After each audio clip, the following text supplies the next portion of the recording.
Merhaba oksijenlerim, hoş geldiniz kanalıma. Bugünkü konumuz sanatın ne olduğunu felsefe açısından size anlatmaya çalışacağım.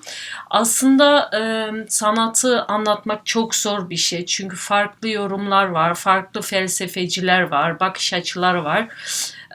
Ama bu videomda bir felsefecinin fikrini sizlere sunacağım. Sanat nedir sorusuna onun düşünceleriyle size bir yanıt vermeye çalışacağım. Ee, Öncelikle şundan başlamak istiyorum. Farz edin ki bir müzede yürüyorsunuz veyahut da bir galeride ve karşınıza bir sanat eseri çıkıyor ve bu sanat eseri bir kutu. Yani bir çorba kutusu veyahut da sünger kutusu. Peki kendinize hiç bu soruyu sordunuz mu? Neden sanat olarak bu görülüyor? Kime ait olduğunu? Tabii ki en ünlülerinden biri ise Andy Warhol. İlk olarak sanat kutusunu galeriye, müzelere sokabilen bir sanatçı olarak diyebiliriz. Andy Warhol'u daha iyi tanımak için daha önceki videolarımı da izlemeniz gerekiyor. Çünkü oradaki muz ve pop art ve dadaizm ve politika videomda kısaca Andy Warhol'a da değindim açıkçası. O videolarımı izlerseniz şimdiki videom daha çok sizlere anlam kazandırır. Yani aslında o Brillo kutuları, Andy Warhol'un taşıdığı Brillo kutuları neden o kadar enteresan, neden sanat oluyor, neden raflardaki kutular sanat değil de onun kutuları sanat? İşte bu soruya yanıt vermek için Arthur Danto onun üzerine baya bir düşünmüş. Arthur Danto Amerikalı bir felsefeci. Temel ve temel olmayan eylemler arasında kurduğu ayrımla tanıyoruz.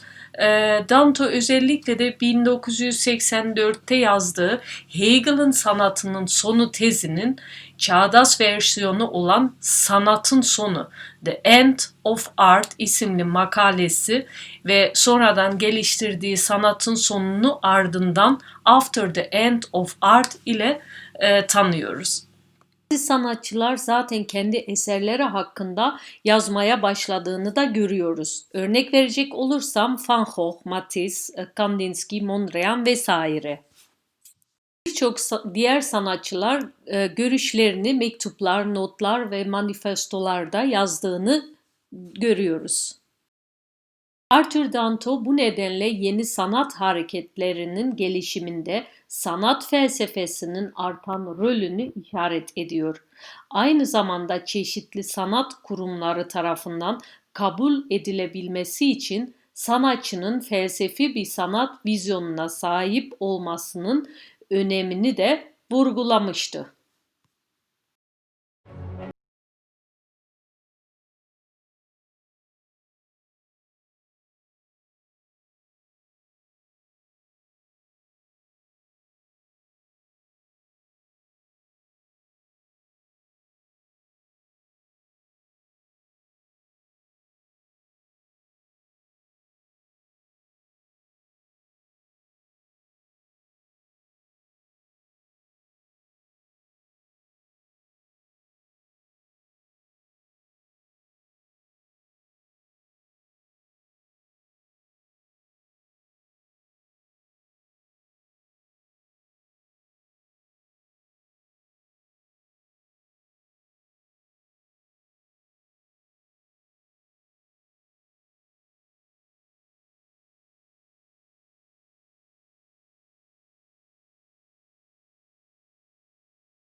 Danto'ya göre bu konuda en önemli örnek Andy Warhol'un Brillo kutusu.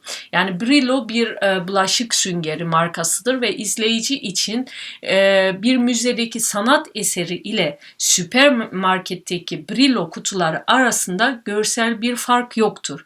Peki müzedeki kutular neden sanat oluyor diye onu araştırmış Danto.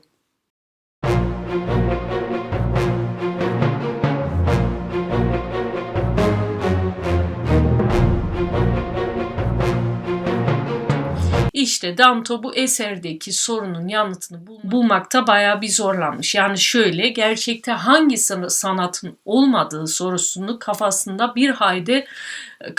bir hayli kurcalamış. Danto, Warhol'un Brillo kutuları için geçerli olan bir sanat tanımı aramaya devam etmiş ve soruya şöyle yorumlar vermiş. Warhol'un kopyaları bir fikir taşıyordu. Bu fikir tüketim toplumuna imgeleyen bir eser idi. Bizi düşünmeye zorluyor diye yanıt verdi. Onun için bunu sanat eseri olarak görebiliriz. Danto bu sorunun cevabını ararken Hegel'in sanatın sonu görüşünden de yararlanmayı ihmal etmemiş. Yani nasıl sanatçılar eski sanatçılardan ilham alıyorlarsa felsefeciler de tarihi felsefecilerden ilham alabiliyorlar. Yani Danto Hegel'e karşı Hegel'den felsefe yapar. Warhol'un Brillo kutusuna gelince onun arkasında Hegel'in estetiğinin genel bir dökümü olduğunu düşünüyor.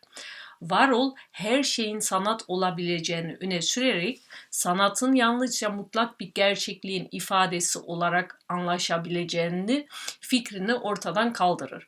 Bu görüşün parçalanabilmesi için sanatın hiyerarşik bölünmesini de sorgulamaya başlamış. O zaman sanat artık ilerici, tarihsel bir gelişimden anlaşılmayacağı ortaya çıkıyor. Danto'ya göre tarih nihai bir hedefe doğru doğrusal bir gelişme geliştirmez ve bu nedenle tarih sonrası bir zamanda yaşıyoruz. Ancak Danto için bu sanatın bitiminden sonra artık sanat yapılmayacağını anlamına gelmez. Sanat tarihinin sonuyla ilgili görüş esas olarak sanatın artık tarihsel bir gelişim ışığına da görülmediğini belirtmek istemektedir. Warhol'un Brillo kutusu bu nedenle sadece sanatın sonunu temsil etmekle kalmıyor, aynı zamanda sanatın bitiminden sonraki dönemin başlangıcı olarak görülüyor. Yani pop art'ın yükselişiyle birlikte sanatta köklü bir değişim yaşanıyor. Sanatın sona ermesinden sonraki dönemde sanat hale yapılıyor ancak artık tarihi bir kapalı alanda bulunmuyor. Evet, sanatın değişime uğramasındaki en önemli unsur yeni sanat akımlarının ortaya çıkmasıyla oluşmuş. En önemli çarpıcı sanat akımı ise daha önceki videomda izlemiştiniz zaten, Dadaizmle başlamış. Videolarımı anlamak için de size sunduğum videolarda bu videoyu izleyin dediğimde bu videoyu önce izleyin, ondan sonra mesela şu anki videoyu izlerseniz daha iyi videomu anlarsınız.